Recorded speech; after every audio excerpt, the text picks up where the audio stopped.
Bonjour à toutes et à tous, c'est Gaëtan de Tradox, j'espère que vous allez bien et bienvenue dans cette nouvelle vidéo. Alors aujourd'hui, on va faire une analyse de trois actifs, le DAX, le Dow Jones et le Nasdaq. Donc c'est une analyse qui va donner un petit peu le sens du marché, donner un petit peu le sentiment global des opérateurs et donner un petit plan pour la semaine à venir avec une analyse en H1.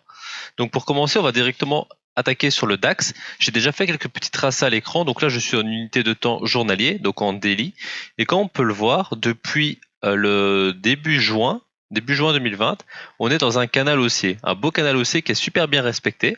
On a juste eu une petite sortie au niveau du mois d'octobre, mais on a assez vite réintégré. Du coup, j'estime que c'est quand même toujours valide de garder ce canal. Donc, globalement, en unité de temps daily, on est plutôt haussier. Donc, on peut le voir, ça fait plus de 6, 7, 8, presque 7, 8 mois qu'on est haussier d'affilée. Donc, c'est quand même intéressant de se dire que le sens prioritaire pour le swing et le day trading sont plutôt haussiers. Pour du scalping, on peut être un peu plus mitigé au sein d'une même journée, mais globalement, quand on est dans le sens de la tendance, on a quand même plus de chances de gagner. Pour cette analyse en daily, on voit qu'on est clairement haussier. Ensuite, on peut voir que on a des niveaux qui sont vachement bien respectés. Je vais dessiner avec des flèches, comme on peut le voir. On a les niveaux ici, ici par exemple, donc c'est la zone que j'ai tracée au niveau des 13 360. C'est une zone que j'aime beaucoup, tout simplement parce qu'à chaque fois que le prix vient dessus, il rejette violemment. C'est-à-dire que peu importe qu'on soit en scalping, en day trading ou en swing, ce sera un point d'entrée qui sera quand même assez sympathique. D'ailleurs, le lundi 1er février, j'étais rentré à l'achat ici en dessous. Bon, comme je fais en scalping, je n'ai pas pris des milliers de points non plus, mais le potentiel était quand même énorme et c'était un point d'entrée qui tenait sur le long terme. Alors, à côté de ça, j'ai dessiné deux autres zones en haut, mais pour vous expliquer un petit peu pourquoi je les ai dessinées, je vais descendre d'unité de temps, je vais passer en 1 heure, et là on va voir qu'on a offert un range. On peut le voir ici, hop. On a un range assez bien dessiné, donc pour rappel, un range, c'est quand le marché n'est pas spécialement en tendance, c'est-à-dire qu'il ne fait pas de point bas ou de point haut. Donc on peut le voir ici, il fait un premier point haut qui ne dépasse plus jamais, il vient parfois à côté ou voir le chercher, mais ça rejette, et pareil pour un point bas. Donc le marché évolue entre deux bornes, donc c'est les deux grosses bornes bleues que j'ai tracées, aux alentours des 13 700 et des 14 200. J'ai vraiment voulu tracer des zones parce que le marché n'est pas précis. Les zones sont assez grosses, mais comme vous pouvez le voir, parfois il va rebondir sur 200, parfois il va rebondir sur 150, parfois sur 100. Donc j'ai préféré faire une zone comme ça, on a à la grosse louche le haut de range et le bas de range. Et ensuite, à l'intérieur de ce même range, j'ai tracé une petite zone ici au niveau du bas de la semaine précédente. Pourquoi? Parce que tout simplement, à chaque fois que le prix va toucher cette zone, il va rejeter assez violemment. J'aime beaucoup les zones sur lesquelles le prix se fait rejeter violemment. Donc, qu'est-ce que ça va nous dire pour la semaine à venir sur le DAX? Tout simplement que pour l'instant, on est en hésitation, on est toujours dans un range.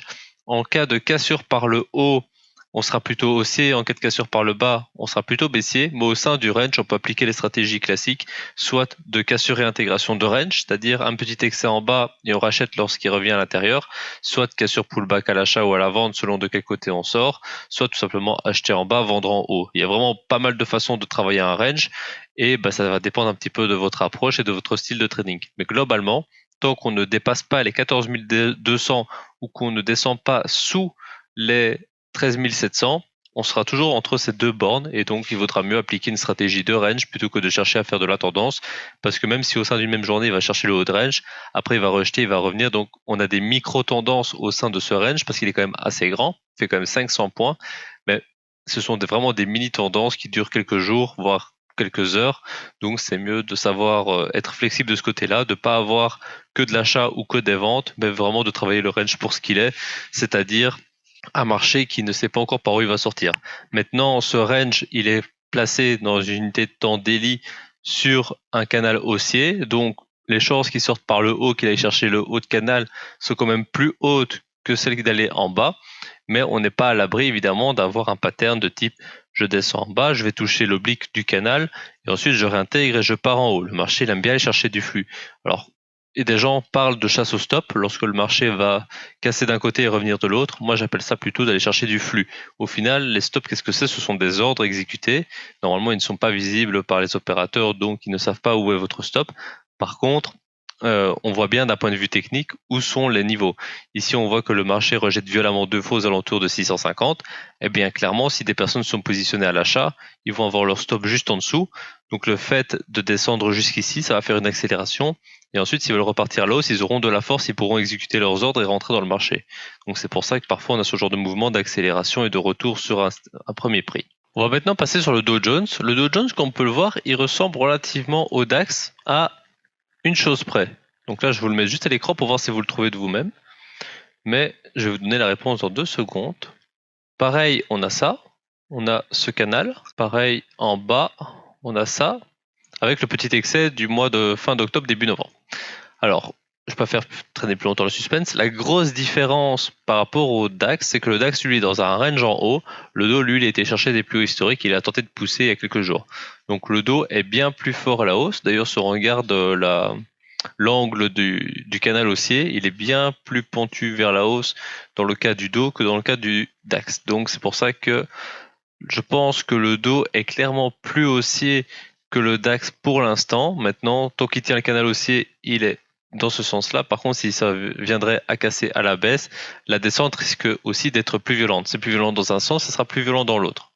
On va passer sur une unité de temps plus petite afin d'affiner un petit peu, c'est-à-dire on va passer sur le H1 pour voir un petit peu ce que ça nous dit pour la semaine à venir et ce qui s'est passé cette semaine passée.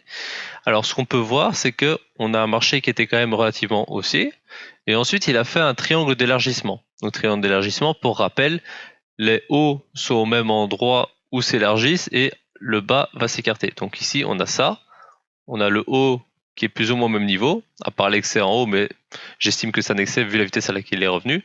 Et en bas, on a ça. On a ceci. Donc, qu'est-ce que ça veut dire? Ça veut dire que le marché n'a pas encore la force pour casser en haut, mais qu'il va chercher de plus en plus loin. Donc, il va chercher de plus en plus de force pour tout cette casser.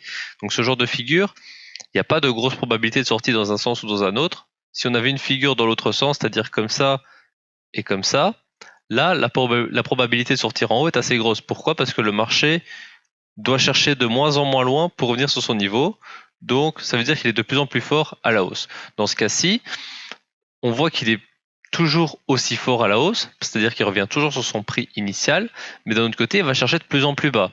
Donc, de là à ce qu'il aille chercher un niveau vraiment plus bas et qu'il casse tout à la baisse, on n'est pas très loin non plus. Donc, c'est pour ça qu'il faut se méfier de ce genre de pattern.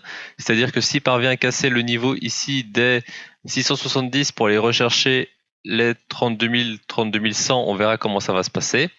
Mais concrètement, il faudra rester prudent sur ce genre de mouvement parce que ça peut revenir assez violemment. D'ailleurs, on peut le voir, la seule fois où ça a cassé par le haut, le jeudi 25 février, c'est revenu assez vite.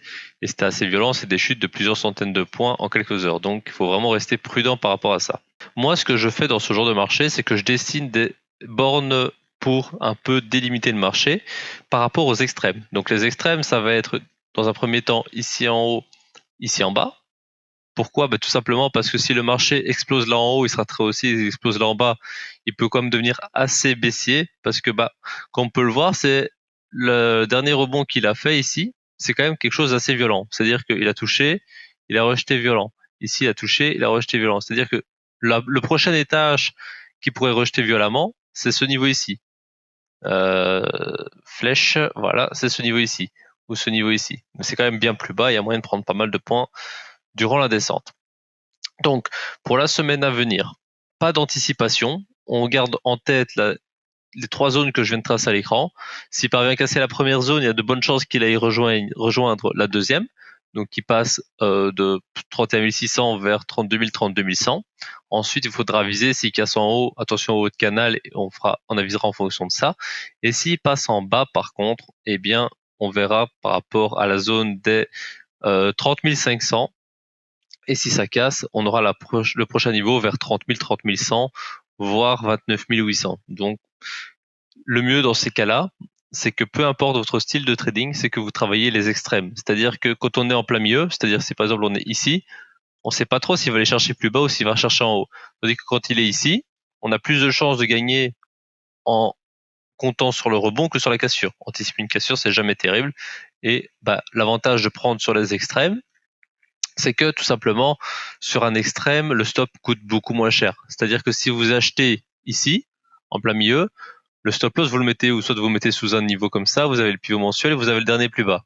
Mais le stop coûte cher. Si vous vendez en haut ou vous achetez en bas, le stop il coûte rien du tout par rapport au potentiel. C'est-à-dire que le risque-reward, le ratio, il est excellent.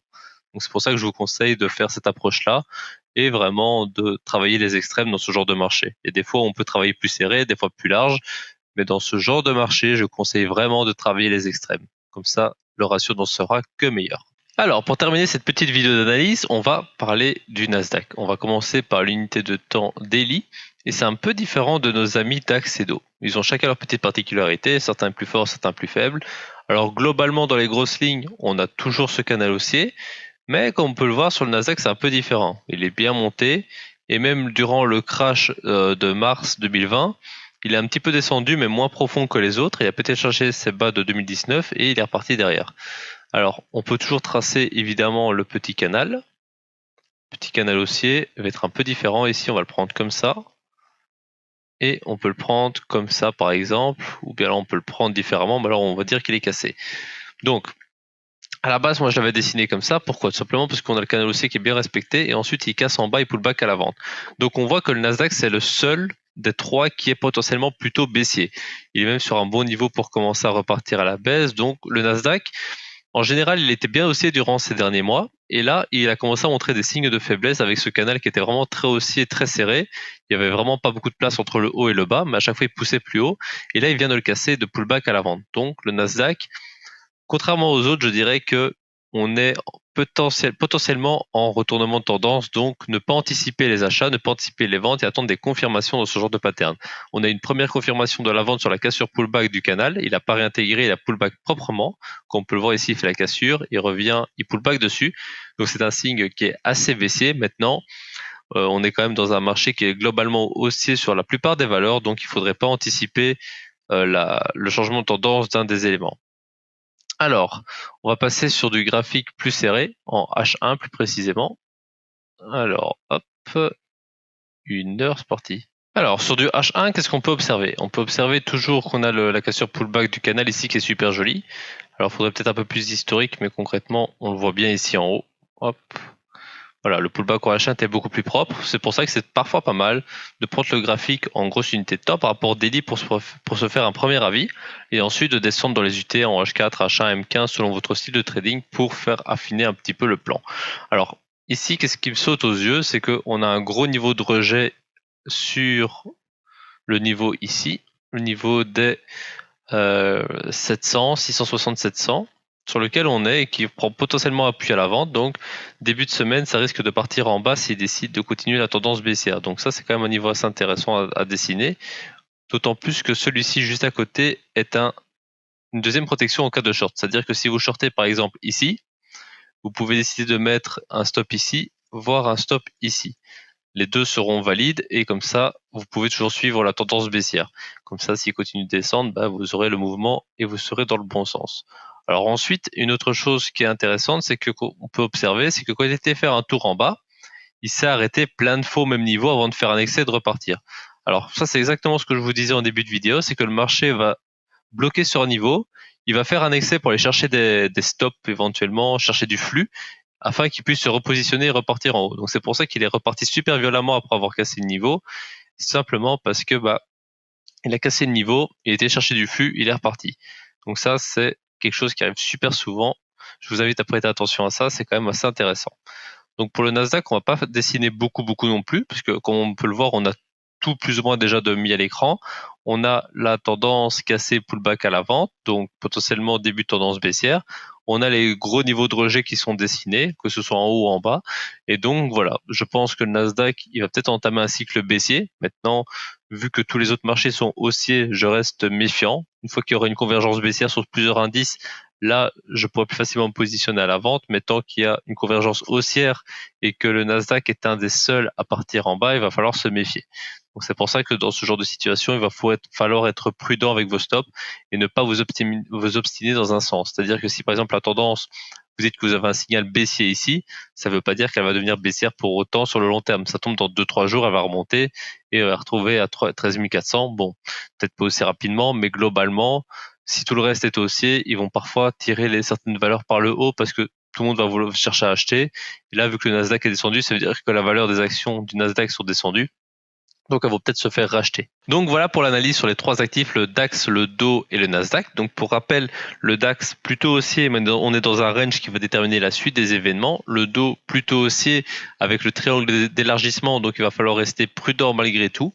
Et le Nasdaq, lui, a cassé sa trend haussière pour devenir baissier, mais il faut être extrêmement prudent car les autres marchés sont haussiers et donc vu que tout se fait racheter en ce moment, il faudrait pas que les gens se disent tiens, du coup les actions du Nasdaq ont baissé de prix ces temps-ci, c'est les soldes et on va pouvoir les acheter et du coup ça va faire remonter le prix du Nasdaq. Donc attention à ça.